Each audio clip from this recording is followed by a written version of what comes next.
Hey, it's Damon. I'm jumping in here to give you a trigger warning. Right around 20 minutes into this interview, our guest speaks with some detail about a violent act inflicted against her. If you're not able to listen to that kind of thing, I encourage you to jump ahead about 30 seconds after you hear her say, They carried guns and knives and switchblades and did crime. That is your cue to skip ahead. I hope this was helpful.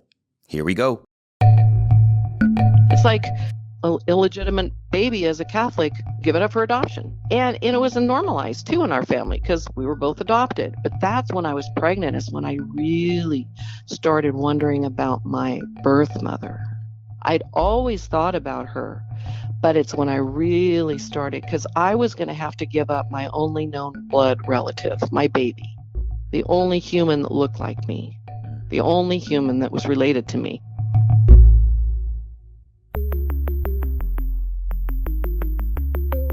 Who am I? Who am I? Who am I?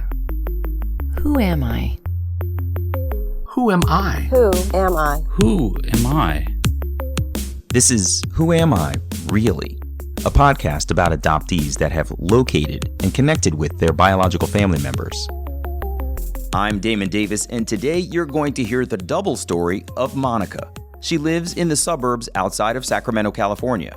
When Monica was a kid, getting dumped by her adoptive mother sent her down a path of bad girl attention seeking that put her in dangerous situations.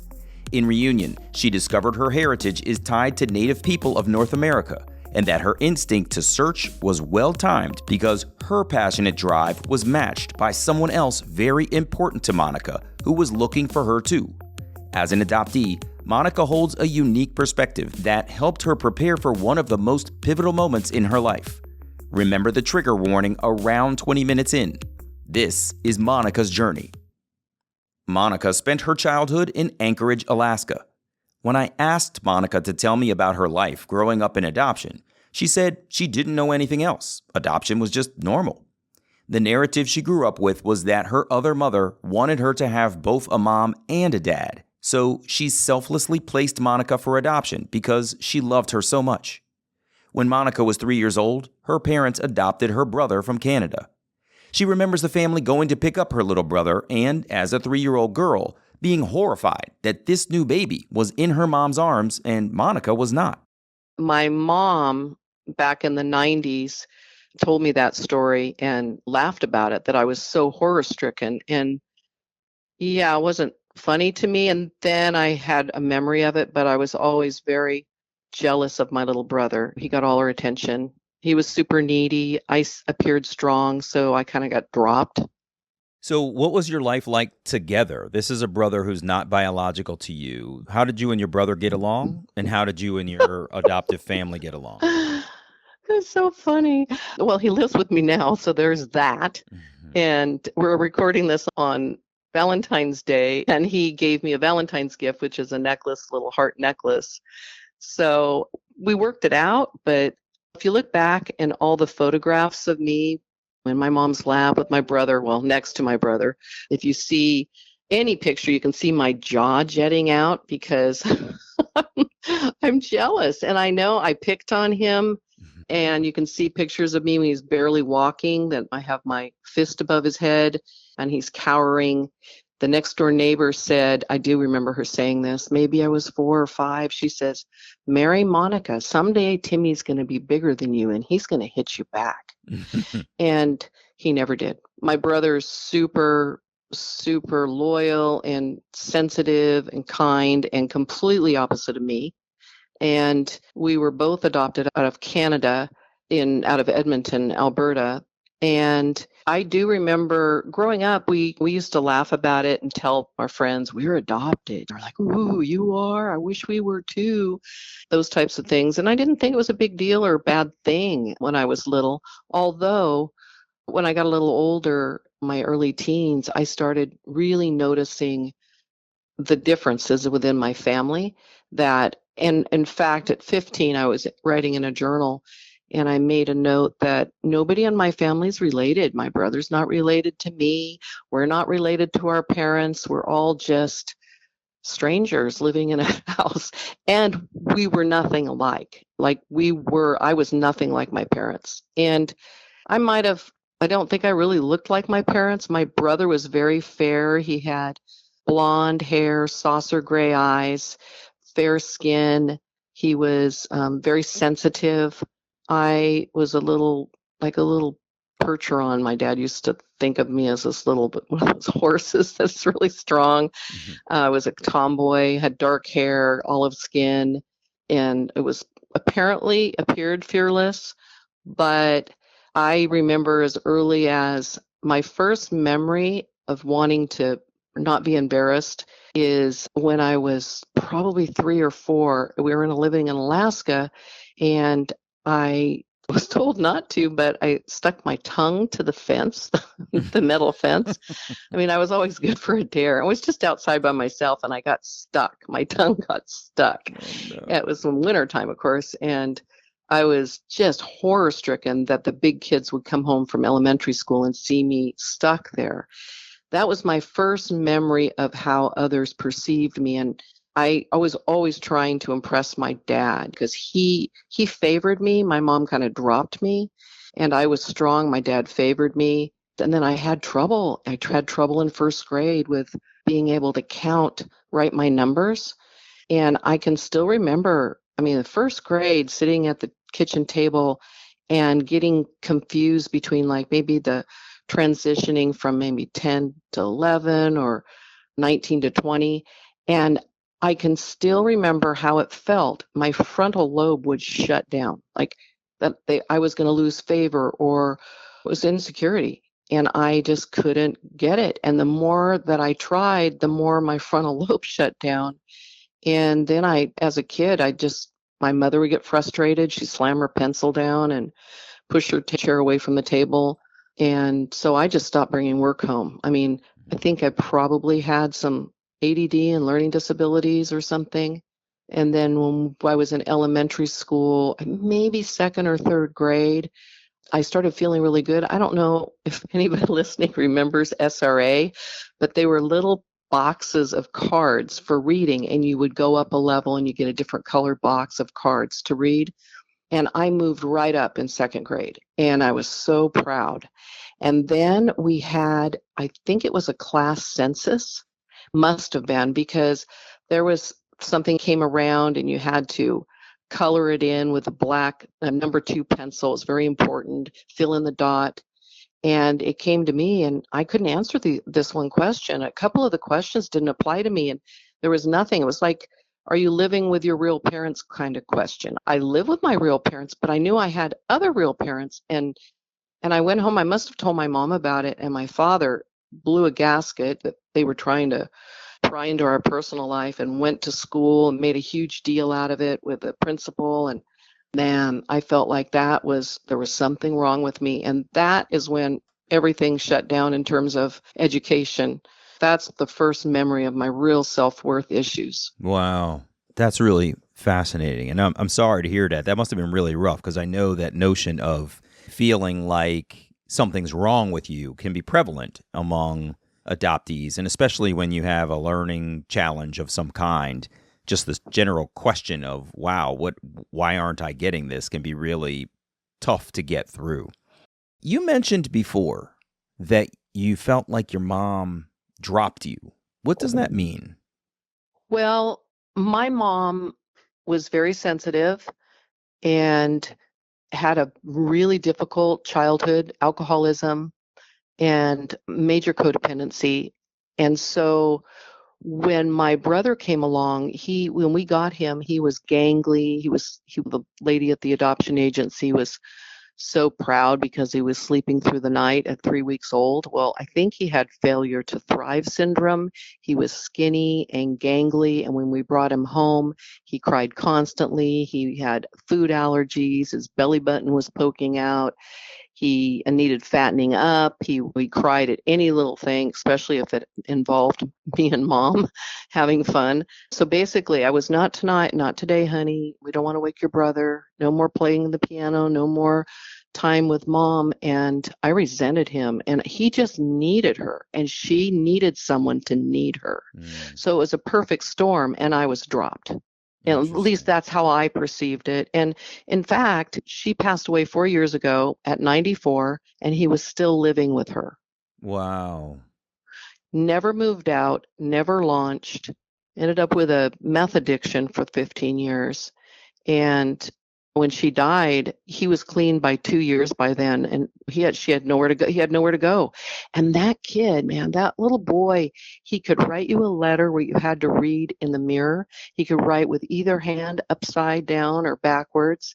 He played first violin in 7th grade by ear. He could sit and play any instrument. He has an eidetic memory. I mean, he's firing all cylinders. He's also super sensitive to energy, and people that die come through him and give him messages. It's crazy. And I mean, that now he's living with me. So he didn't have any place to go. And the last thing in the world I thought was going to happen is my brother and I would be living together. But mom's been gone 4 years, and we've healed our relationship. He's finally working. He's getting self-esteem's improved. I mean, codependency, it was child abuse, and it was elder abuse too. She was living in squalor. I was kicked to the curb. I couldn't really see my mom because my brother had her in his clutches. It was a mess. And my father had, I don't know how to put it, he was sexually attracted to me. And so I believe there was, and I couldn't identify what was up with my mom in me because I loved her so much. She was my mom. And she just was snarky to me. And anything I asked for, I felt like I was unworthy. Oh, you do you, or you would you. But where my brother was concerned, he didn't have to ask for anything. He didn't even have a car. He drove her car, even as a teenager. And so I didn't identify it, in fact, until she'd passed. It was 2 years after she passed where I could see it clearer. I couldn't see it while she was still living because I loved her. She was my mom. Being an adoptee, we glom on to anything, anybody, especially our parent. We may not like them, but there's this need to be needed or loved and wanted. And I couldn't identify it until she was passed, and she was jealous of me. And she resented me for my strength, for my, I had a lot of trauma, like a lot of trauma especially in the first 16 years.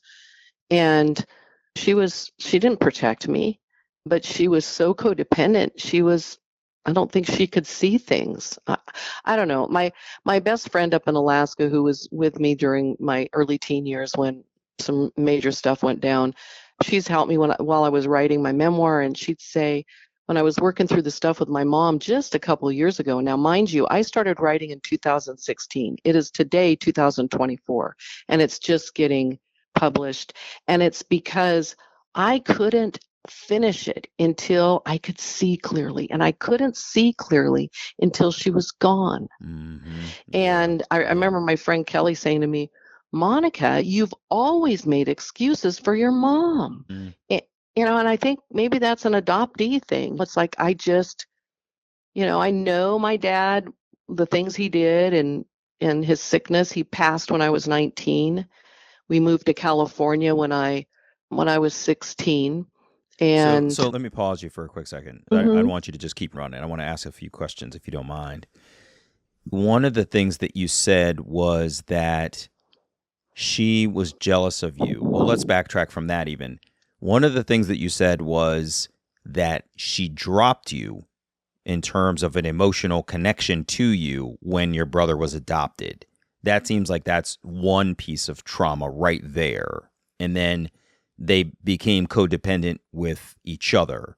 And then, if I heard you correctly, you said that your adoptive father was physically attracted to you, which in my mind would also play out in their own relationship, right? That his attraction to you would limit his attraction to her, thereby creating a jealousy that you've now identified as something that she was snarky about. Is that roughly correct? That there were multiple things along those lines that sort of compounded into the challenges of your relationship with your mom? It's multi-layered. I mean, Yeah. that's part of it. In 2020, I went through EMDR, eye movement reprocessing desensitization with a therapist. And we went through, and it was over almost a year, 11 big T traumas. Wow. So relinquishment was one of them. And actually, my mother dumping me in, I don't know how else to say it. That's just how it Breaking up felt. with you. Yeah. I don't even know if that was one of the traumas of the 11, but Really? and then there was so much gaslighting and so much, all those aren't even considered big T traumas and they weren't counted.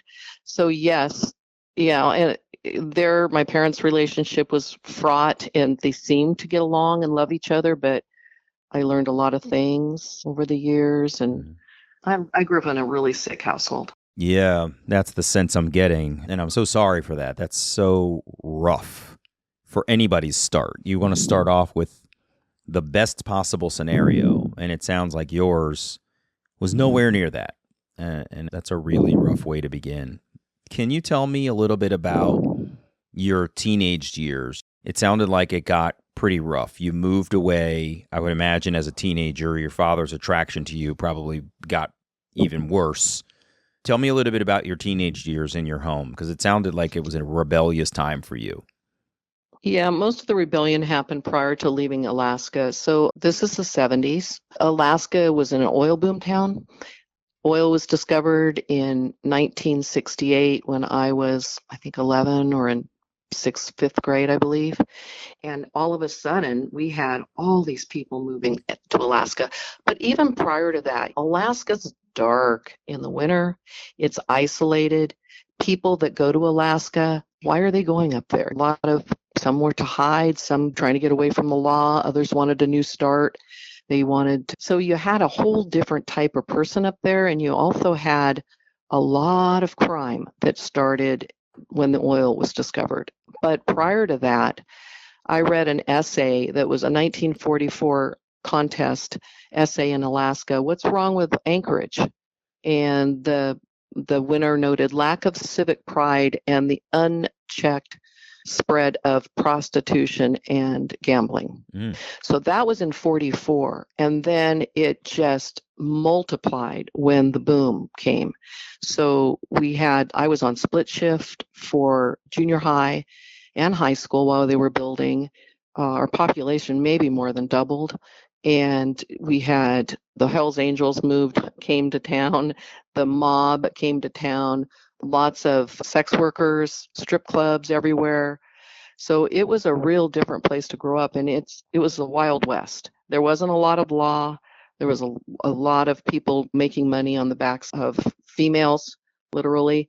And so this was kind of all in conjunction with some things that happened with my dad.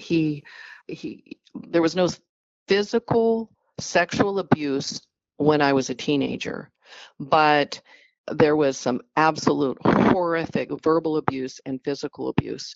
And I was about 11 when it first started, and then 13 when it just like broke me. And what I did is I never felt like I fit in with the kids at school.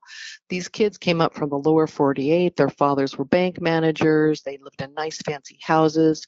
My dad was a businessman. He was a real estate guy, but we lived in a kind of a normal subdivision, wasn't fancy. And my mom was older.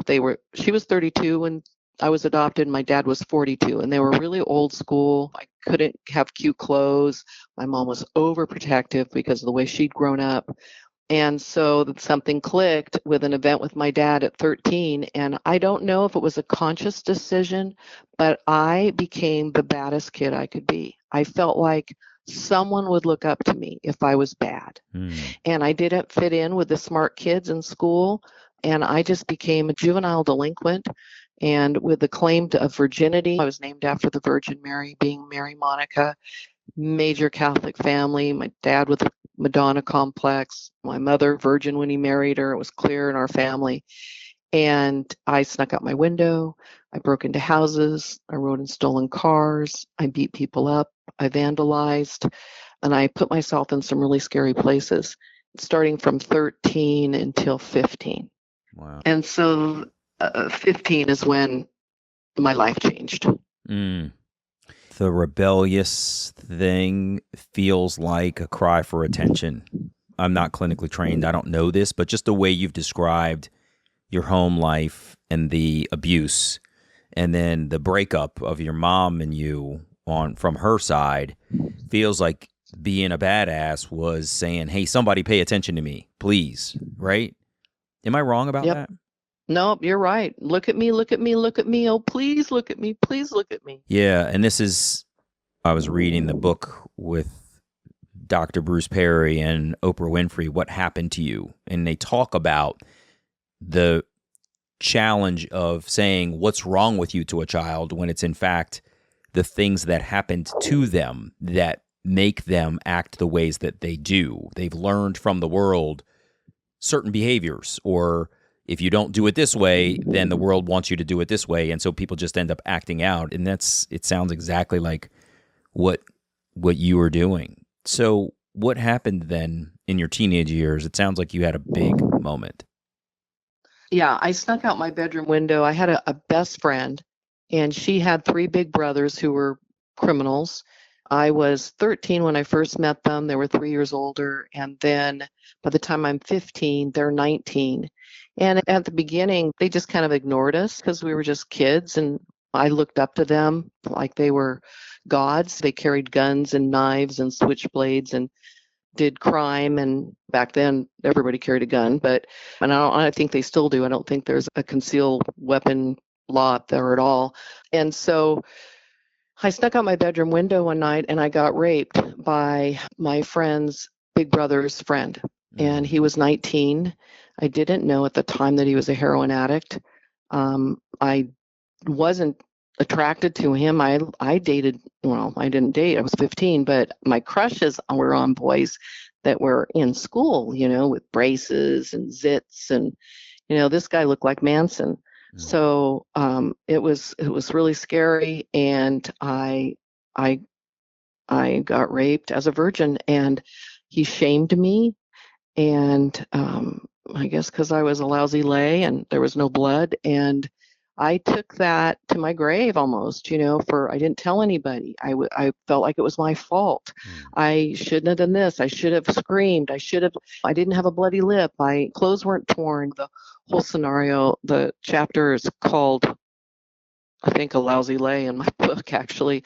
And it was devastating because I'd lost my crutch. My crutch was my virginity. I was a badass virgin. Everybody knew me. Everybody was afraid of me. And then it was gone. And then I ended up pregnant. And we're Catholics. And there's not an option in a Catholic family. You give away your only known blood relative for adoption. It just isn't an option. Wow. That is a lot. I can't even imagine. First of all, let me just say I'm so sorry to hear that that's what happened to you. Here you were crying for help, acting out, and end up in these bad situations and then taken advantage of by someone else and then shamed about it too. And so you ended up pregnant with this child? Yes, and it's interesting that you bring that up. I believe I was groomed to not understand what boundaries were. I mean, in terms of who to hang out with, I think that my dad groomed me. So, I mean, even today, I'm, been successful, all these outside things, but inside, I've grown a tremendous amount over the years, of course, but there's still that little wounded girl in there. She's there. Yeah. And I don't know, does she attract those still same kind of people? I mean, the people that betray, Yeah. and it's happened over in the years, even in business. And these things, like you said, that happen to us, for me, I believe that me being a badass virgin, juvenile delinquent, was a survival strategy. Yeah, I can imagine. Wow. So you're a teenager. You're now pregnant with a baby by this individual who has raped you. Is that correct? Yeah, I ended up pregnant, and then my parents hid me away in the house. Mm-hmm. And it was during the winter time, very dark. And there, from a distance, I've got a lot of distance now from my life. And everything that happened to me there was a lot of tragedy, but on the other side, it's been my greatest strength on the other side. And had I have not gotten locked up in the house with my very Catholic mother, I'd probably ended up in prison. I couldn't stop breaking into houses. It was my first addiction. Really? And I never got caught. I liked my hair on fire. And so this was a reset. And it did reset me. It's not to say that I didn't go have problems after my father died, but man, I got locked in the house with a very Catholic mom, and she became my best friend. She was nice to me, really nice to me when I was pregnant. Really? And it dawned on me years later that when I was pregnant with the first baby I got to keep, my daughter, who's now 39, I was attractive as a young girl and as a young woman, and we walk down the street, other attractive women would sneer at you or ignore you. And I noticed that when I became pregnant, everybody was nice. Even attractive women normally that would have probably snubbed me, women are weird. Yeah, especially young women. And I realized that I was no longer competition when I was pregnant. Oh, that's fascinating. Oh, I see what you're saying. Your adoptive mother also no longer saw you as competition. Right. Oh. Right. So if you haven't put the pieces together yet, Monica is both an adoptee and a birth mother. Monica, an outgoing, super social woman, found herself sequestered at home in the dark of winter in Alaska. In the wintertime, way up north, it gets bitterly cold and the days get much shorter, so everyone hunkers down. The shortest stretch of daylight in winter only has 5 hours of sunlight. She said the experience was absolute torture. To top it off, when springtime comes around in Alaska, everyone comes bursting out of their homes ready to socialize. But Monica, still pregnant and intentionally sequestered from the public, could not go out and socialize with the others. She was still a kid at 15 years old, and all of the frolicking and playing outside the other kids were doing was off limits to her as a pregnant teenager. As a sophomore in high school, a time when a kid starts finding their groove among an expanded, more mature friend group, Monica had been pulled out of school. Right when I was making friends and changing my life. See, because after the rape, I didn't want to be that juvenile delinquent anymore. I wanted to be a nice girl. I was starting the high school. Sophomores were high school students. Freshmen were junior high there. Mm-hmm. And I wanted to be different. And that's when I found out I was pregnant and got locked up. Oh, man. And then shortly after I relinquished, we moved here. It was just a rough teenage years. Was the relinquishment at all your decision, or was it entirely your parents' decision? It's interesting because when I was working through my memoir, and I had a developmental editor, and I would write a piece or an essay, many of which I put on my blog as I was writing my book, she would say, okay, so you need to write the scene of the decision to relinquish. Mm-hmm. And I'm like, there wasn't one. There was never a scene. There was never a conversation. It was probably because adoption was normalized in my family. It was also, we were very strict Catholic. It was just, we're going to take you to see a nun at Catholic services and she's going to, for the adoption. And it's like an illegitimate baby as a Catholic, give it up for adoption. And it was normalized too in our family because we were both adopted. But that's when I was pregnant is when I really started wondering about my birth mother.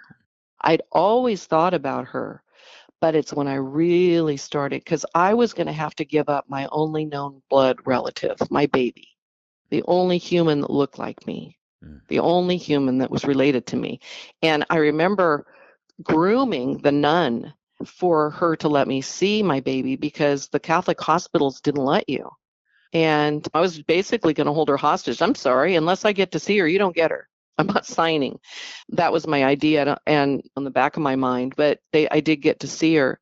And while I was pregnant, went to a pregnant girls' school. I mean, I had the option of going away, and I wanted to stay in town because my girlfriend said, "Oh, you need your friends the most for this time." And of course, I never showed up. I had very few visitors, but that's just because they were kids, you know.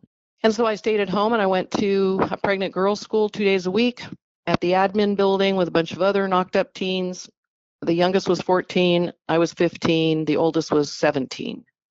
All of them were planning on relinquishing. I was the only one that relinquished, except for one girl, the 17-year-old, got an abortion.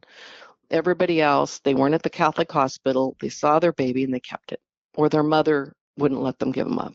Wow. So I did see my child, and I didn't have any power. Back then, if you looked at your parent, I mean, first of all, when they were talking to you, you looked right in their eyes. You did not look away. You did not breathe. You never rolled your eyes. You never had an attitude. Or hell, you get slapped across the face. My mother was a rager. I was terrified of her. My father didn't really punish us, except the one wire hanger beating that I got. But it was just terrifying. You don't defy your parents. I have a son.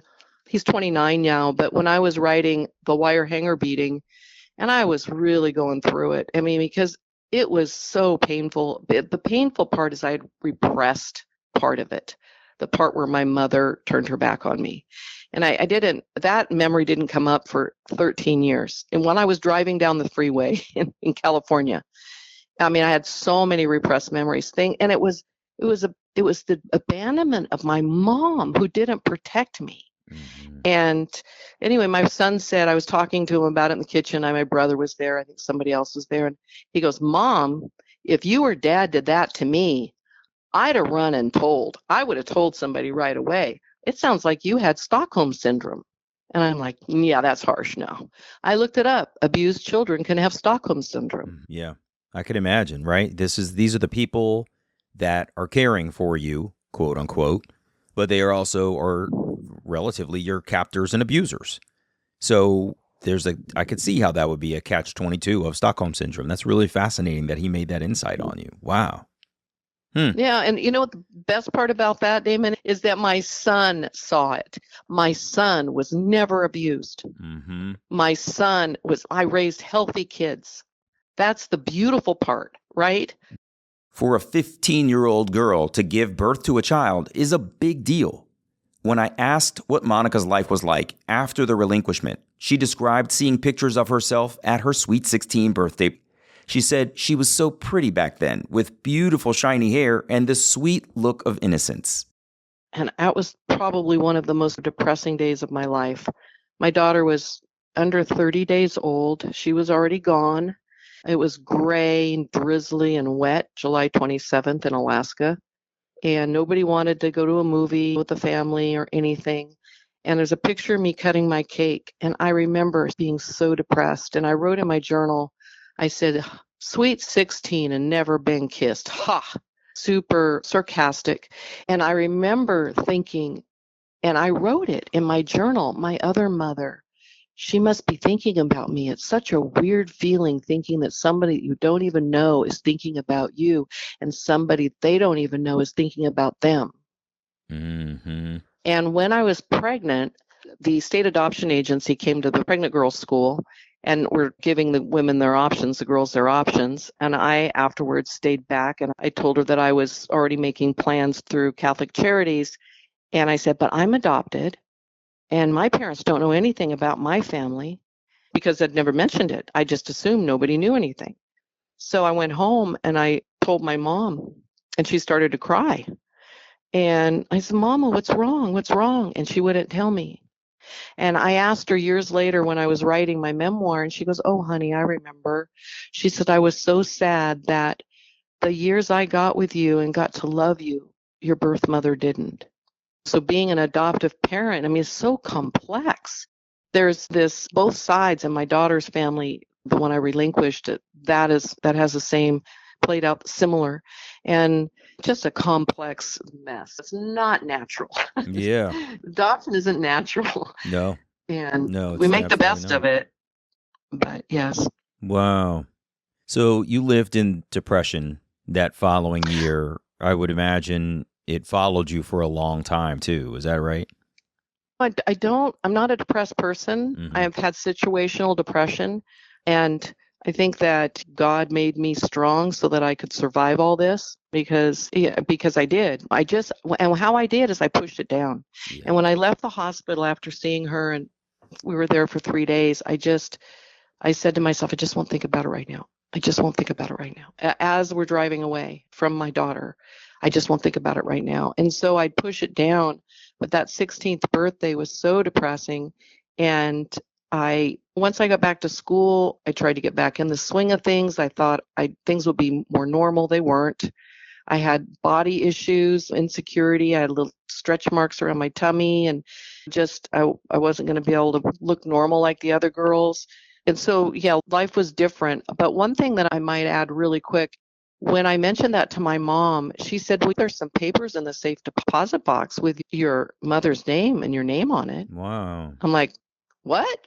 And so I had to act like I wasn't super excited because I didn't want to hurt her. And I got to see them, and what my mother named me. Her name was not on it, non-identifying information. And I named my daughter after me, hoping that it would be easier for her to find me when she turned 18. When Monica was 23 years old back in 1980, her daughter was 7 years old. One day, she read an article about ALMA, the Adoptee Liberty Movement Association, focused on adoptee rights to know the truth about our origins, and an organization that held one of the early adoption reunion registries. Monica decided to drive to San Jose, California to attend an ALMA meeting. Those were the early days of the group, where Monica got to listen to the impassioned speech of Florence Fisher, the woman who founded ALMA. The organization helped Monica set up a search finder to create a plan for her attempt at adoption search and reunion. There was no internet back then, so the plan was made up of a letter campaign. One missive Monica drafted was addressed to Pierre Trudeau, the Prime Minister of Canada, where Monica was born. Eventually, the name of her birth mother, revealed from the documents in the safe deposit box, led Monica to her biological uncle. She had not told the man who she was on her first contact, as she pretended like she was not looking for her birth mother, to prevent her maternal family from putting up barriers to block the reunion. And I found out that my birth mother had passed away, and she died when I was 7. So she'd already been gone a number of years when I thought I could feel her thinking about me on my 16th birthday. Wow. And when I wrote in my journal, I need her to show me how to do this. She was selfless and so good by giving me a better home. Then how could I not do the same? I didn't know this at the time, but I had a core of unworthiness. But if I didn't do what my wonderful birth mother did, then how could I might be able to get my worth back. I don't know. It's so complex. Yeah, I'm trying to piece it together. That's a rough one. Huh. Wow, I don't even know what to say. That just sounds like it's so complex to try to contemplate your own forced action and the attempt to try to find your biological mother, only to find that she was deceased, but feeling like you felt her. I mean, there was a lot in there. Wow, Monica. So you're informed that she was deceased for many years. Did you end up meeting any of your maternal family at all? Absolutely. So my uncle knew my birth father, and my birth father came to Sacramento on a plane with his wife to meet me. And Channel 40 was doing a 4-part series on adult adoption through ALMA. And they came to the airport and filmed our reunion, and then came to my house and wired me up and interviewed us. And I have actually the videos on my website, and it's scratchy VHS, but I'm 23, and my father was indigenous, and so was my birth mother. And so I didn't know that growing up. I always, it's olive skin, straight hair, dark hair, but I had hazel eyes. My mother was blue-eyed. Her father was Irish. Her mother was indigenous, and my father was indigenous, Plains Cree. And so he got off the plane apologizing for his color. And I've never understood or I've never experienced prejudice. I'm privileged, white, pretty, never experienced that. But in Canada, being Indigenous is real low on the totem pole in terms of social status. And he was shamed all growing up. In fact, I didn't know that he could speak fluent Cree for decades. I've been back and forth to Canada multiple times.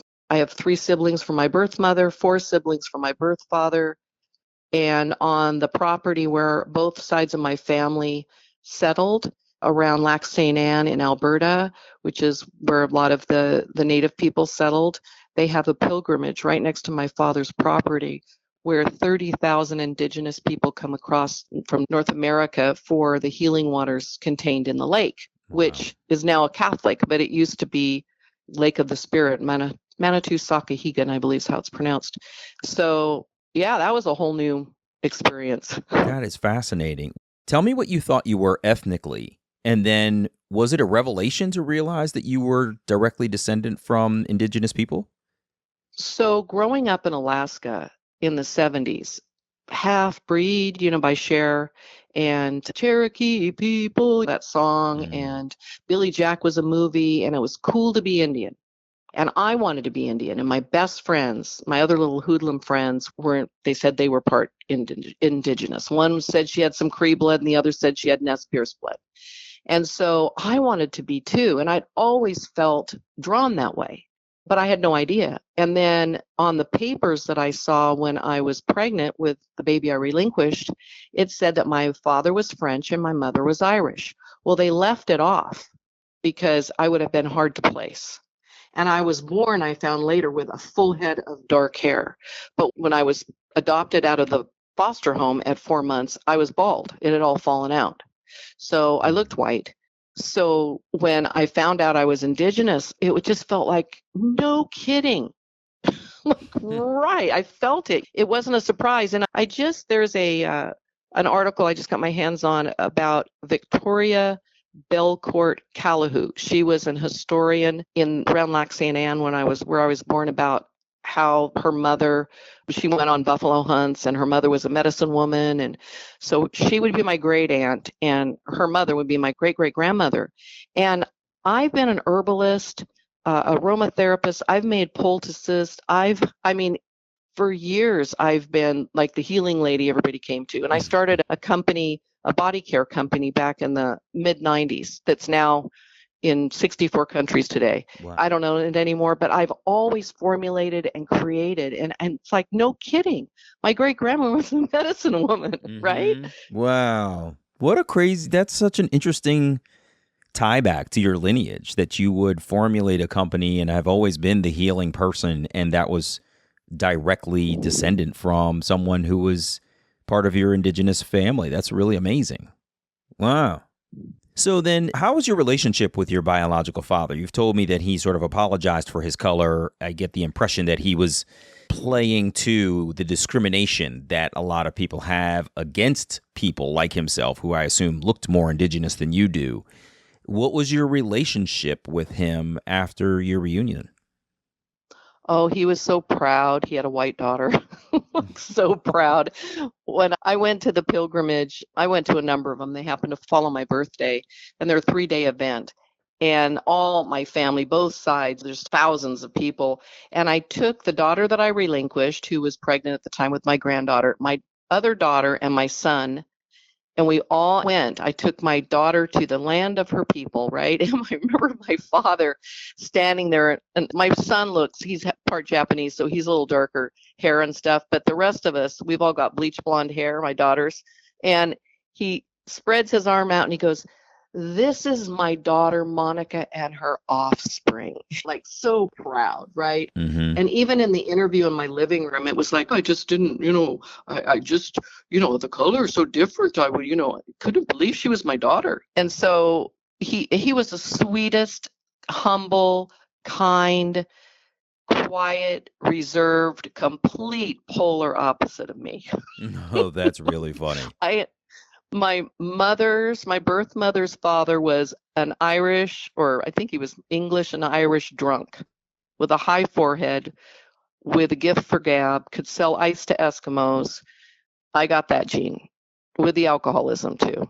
It's interesting. You talked about how he said he was proud for having a white daughter. He's an indigenous guy, and presumably there's a lot of pride in being indigenous, part of the culture, part of the community. But there's a heritage that is attached to both the people and the land.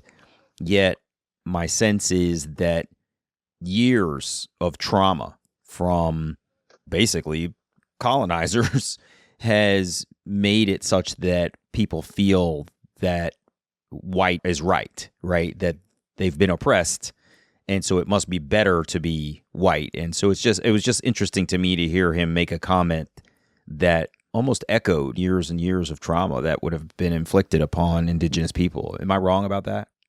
Not at all. You're right on. So he was ashamed of his color. He was ashamed. He didn't want anybody to know, especially me, that he spoke Cree. Even my siblings on my dad's side, they're all dark. They've had lots of prejudice issues.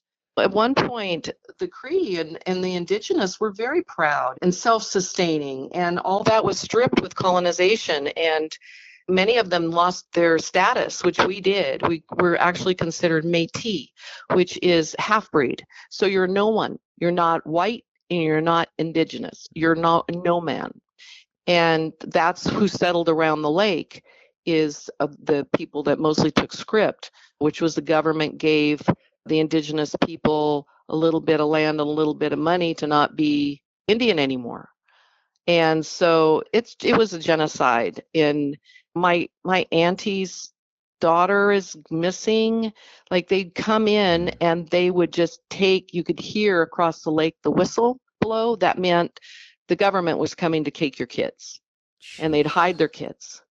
So, Canada, they just recently, there was hundreds of graves of indigenous children found buried, no name, up in Canada.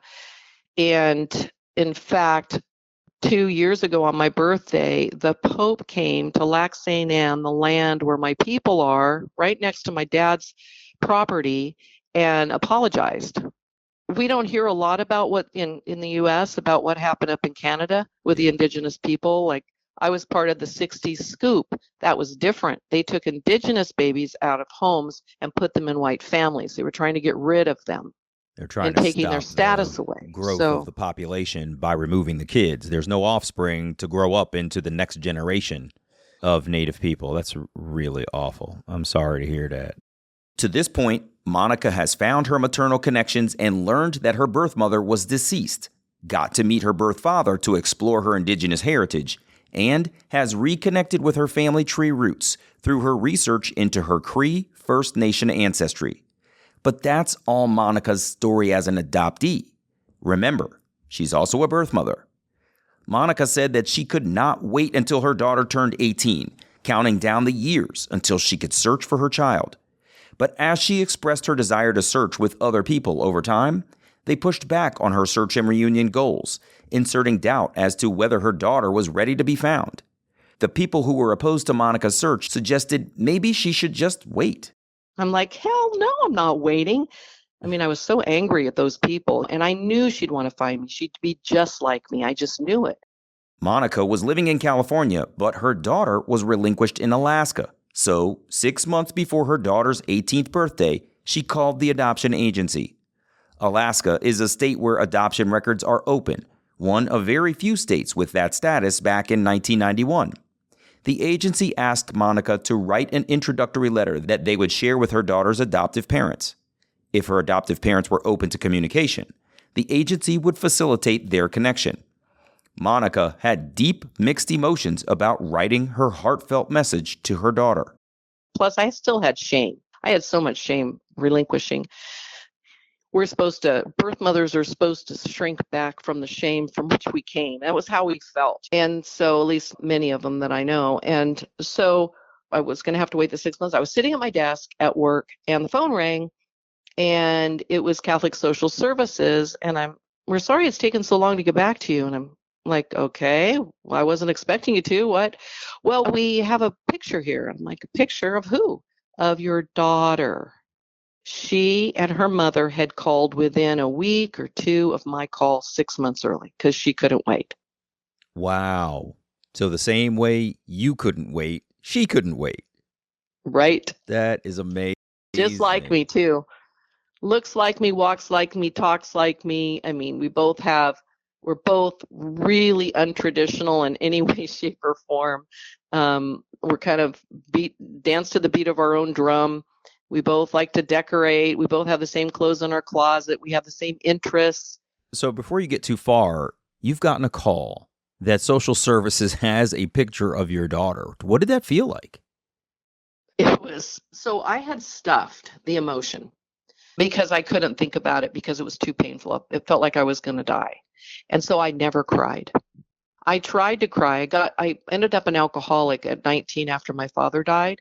And then I got sober in 1984. And then I realized, my goodness, I should have cried. And I tried to read my journal, my mom's journal, and I couldn't access it. But when I got that phone call, it all came at one time. Like, I couldn't see to hang up the phone. I couldn't speak. I was speechless for the first time in my life. My coworkers rushed to my cubicle. What's wrong? Who died? It all came. Yeah. Oh my gosh. I can't even imagine. What you've just talked about, it evokes this image of emotional floodgates opening, right? That it's been behind the wall of the dam and someone just calls with this notion, this information that they've got a picture of your daughter and the dam just opened. Unreal. Wow. So what happens then? You get this call. What do they tell you is the next step? And how do you go about meeting your daughter? I write a letter. I send it to Catholic Social Services. She tells me that my daughter is now in the Midwest. So I'm like, this is like a triangle. I've got to send letters to Alaska, then they send it somewhere in the Midwest, and then the Midwest sends it back to Alaska to the adoption agency and back down to me. I was using Federal Express and fax machines. Couldn't wait. So I wrote a letter to her parents. They responded. I wrote a letter to my daughter. She responded. I have all the letters. In fact, they're in my manuscript, in my book. It was surreal. And then they gave her my number. But in the interim, I knew she was going to say, "Who's my daddy?" And what was I going to tell her? She's going to want to know who he is. And so that was a whole nother really fascinating turn of events. But she called me and we get on the phone. I had stuffed my feelings for so long, and I would never watch sad movies about loss, someone dying, nothing sad. And I went out to Blockbuster and I got all the sad movies, and I sat on the couch for a couple of weeks with a box of Kleenex and leaned into the pain. Good for you. And got all my tears out so that when we talked, it wouldn't be about me. It would be about her. Oh my gosh. So I knew what she wanted. I knew what she was feeling because I felt it. Those things I wanted to ask my mom that I never got to ask her. And we talked for 2 hours, and she later told me, she goes, I didn't have to ask you anything. You just gave it all, everything I wanted to know. I love that you went ahead and prepared yourself emotionally to not make it about you.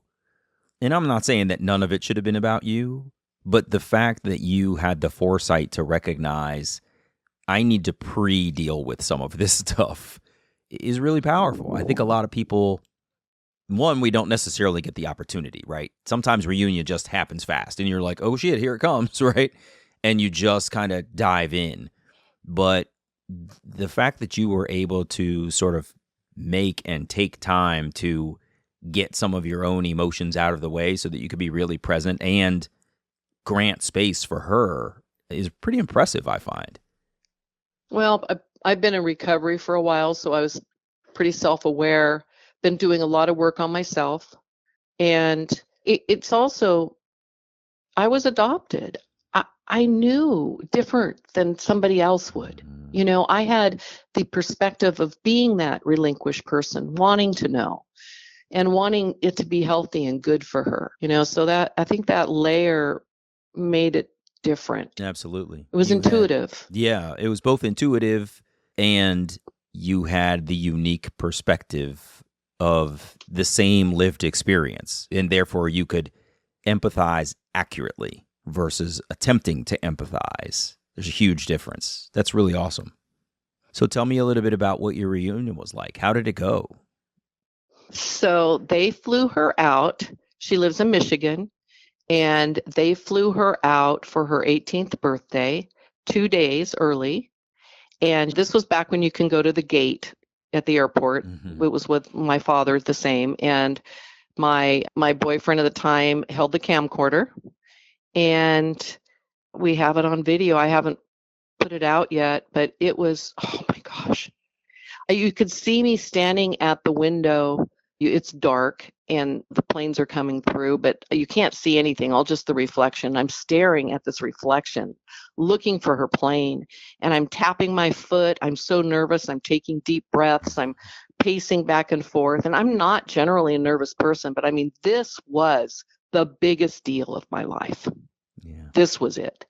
And I'm waiting for her to come up the entrance from the tunnel from the plane. And I'm watching these people come up. And I think part of it too is like I never got that with my birth mother. This is what I visioned with her. And she's coming up, and all of a sudden I see the top of her head. She's got dark hair and it's pulled back in a headband. And she's got these enormous stuffed animals. And she's, she comes up, and it's surreal. I don't remember it. I can see it on video, and we hug, embrace, and she's got tears and I'm got tears, and we pull apart and look at each other in tears. You can see her face, and then we hug again. And then my daughter, the first baby I got to keep, Becca, she hands her a bouquet and she wipes her tears. I mean, it was super, super emotional. Oh my God. It was super emotional. And my mom was there, and my brother was there, and I had a few friends there. And it was like, I don't know, the top of the heap, but it doesn't get better than that. Yeah. I can't even imagine that scene. Just the eager anticipation, sort of your eyeballs starving out the window, looking for somebody, looking for the plane. And then just to see her coming out of that tunnel must have been absolutely unreal. Wow. So what did you do? You obviously didn't just stand at the airport. What did you guys do after you sort of greeted each other there? We compared. We looked so much alike. In fact, I had an 18th birthday party for her and a reunion party. And in my backyard, I had gotten my act together. I had a little girl. I was a single mom. I had my own home. And we dressed in the same clothes. They were vivid purple and green, the same colors I'd painted my bedroom right after she was born, like trying to wipe out all that darkness. It's funny, it was a full circle. The same colors were back in style. And then I also dressed my young daughter, and we all looked so similar. And everybody at the reunion party was like, they commented, "Oh, you guys could be twins. Oh, I can't believe it. I mean, we walk like each other. We talk like each other. People were getting us mixed up." And I look, probably because I'm indigenous, at least 10 years younger than I am. Mm-hmm. And she, we just look so much alike. And we're only 15 years apart too. So true. It was, it's not a huge difference. That's a good point. Wow. That must've been crazy. And you said you've got videos on your website. I went to your site. It's monicahall.com for anybody listening. And I went to your site and I went to this videos section, and I can see this video reuniting with the daughter I relinquished for adoption in 1973. And as you two are sitting there next to each other in the still that captures the video, I can absolutely see how much you guys look alike. It is uncanny. Really amazing. Wow. So I was pregnant in that video with my son. We were interviewed. Oh, really? She had come back. She's been back and forth a number of times. I've been out there in Michigan. I went out for her 50th birthday in June, and my granddaughter's graduation party from high school. Mm-hmm. Wow, that's amazing. Yeah. It's not perfect. It's not perfect. Sure. I miss so much my daughter and seeing my granddaughters grow up and missing all their events. And I so much miss all the stuff that's going on in Canada. Like my family, they all even though some of them are in Vancouver now and some of them are in Alberta, they still get together for reunions. I mean, they're family. Like my family wasn't like that. Nobody came to our house. Nobody wanted to be around my parents. We didn't have relatives. And unlike my family, I want my kids they come to my house. Their friends all came over. It was an open house. They were always welcome here. And that's how I would have grown up. Mm. So you got to see a rendition of the life that you would have gotten. Yeah, and it's sad. I see the pilgrimage pictures and pictures around the fire pit at my birth father's cottage. I mean, he just deceased now, and my family in Vancouver getting together for hockey games or concerts. I mean, people travel to see each other, and I'm missing. My sister right now is on this big walk. She's got a group text going, pictures of her in Vancouver walking with all these women. Like, I don't even know what it is exactly, but something she's doing there.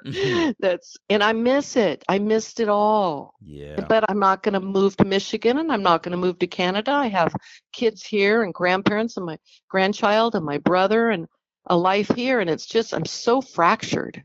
And that's one of the interesting challenges of reunion. I got super lucky. My birth mother lived right around the corner from me, and she worked around the corner from me. So I got incredibly lucky to be able to see her and easily build memories. But what you're describing is this geographic separation from everybody that won't allow for you guys to easily make memories. Also because each of you has a life.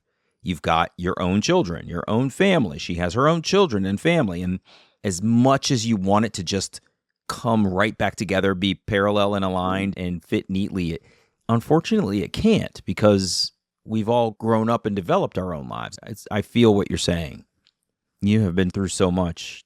How are you doing now? I mean, you've talked about trauma from childhood, being broken up with from your adoptive mother, sort of the challenge of their codependence, your brother and your mom, your father, and the challenges he presented in terms of attraction. You've talked about lashing out and trying to be the baddest girl possible.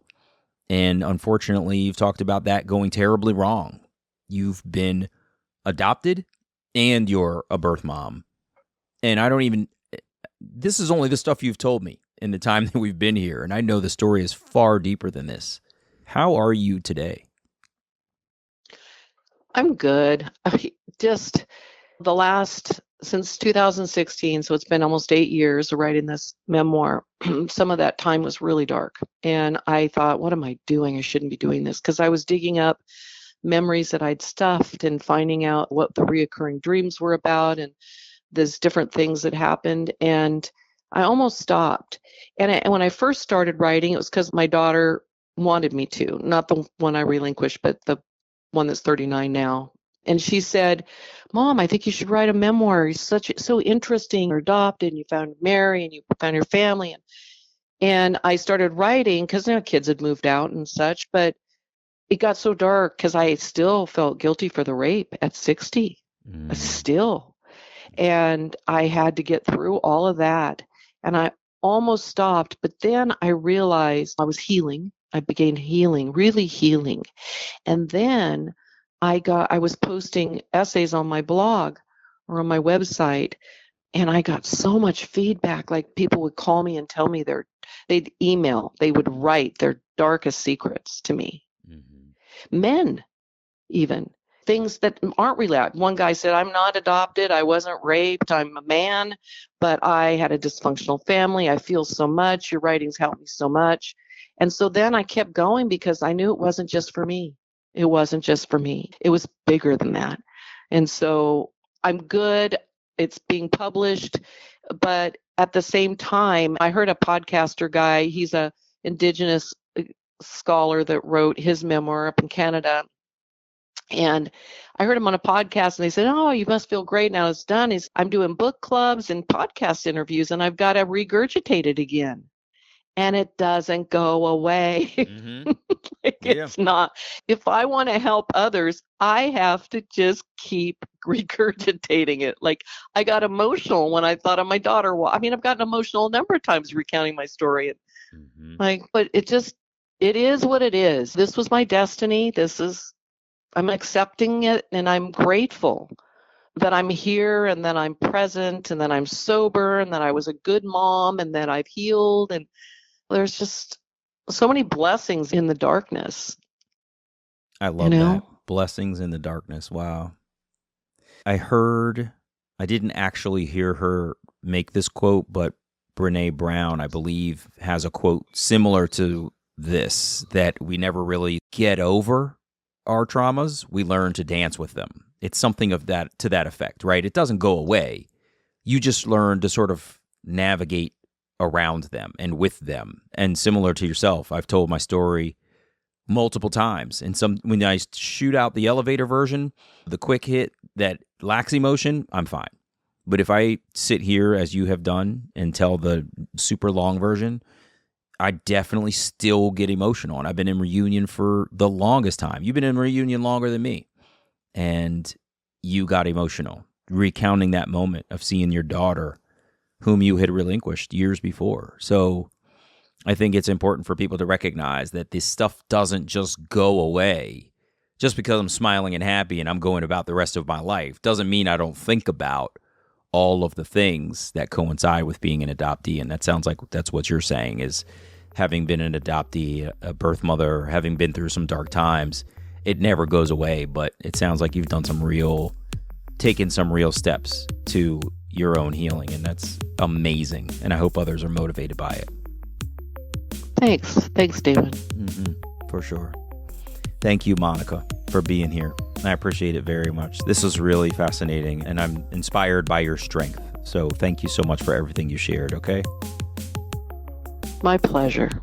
You take care. All the best to you. All right. Bye-bye. Thank you. Bye. Hey, it's me.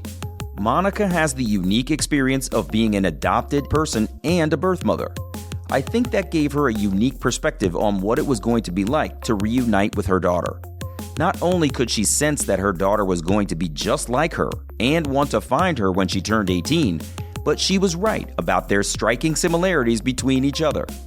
I loved hearing about her birth father's pride for his daughter and the extended family she had created, and I was really emotional as Monica described that anticipation she felt for seeing her child walk down the jetway to meet her again for the first time. But I want to draw your attention to the language Monica used to describe her children. Naturally, she referred to her daughter with whom she experienced reunion as the one she relinquished. But did you notice how she referred to her other daughter? She called her the first child she got to keep. That is a powerful framing for what adoption means for a birth mother and their respective children. Some they are forced to relinquish, others they are allowed to keep. I'm Damon Davis, and I hope you've found something in Monica's journey that inspired you, validates your feelings about wanting to search, or motivates you to have the strength along your journey to learn, who am I really? If you would like to share your story of adoption in your attempt to connect with your biological family, please visit whoamireallypodcast.com/share. You can follow me on Instagram at Damon L. Davis and follow the podcast at WAI Really. And please, if you like the show and it's meaningful to you, take a moment to leave a 5-star review in your podcast app or wherever you get your podcasts. By doing so, you're helping to teach the algorithms how to help others like us to find this podcast too.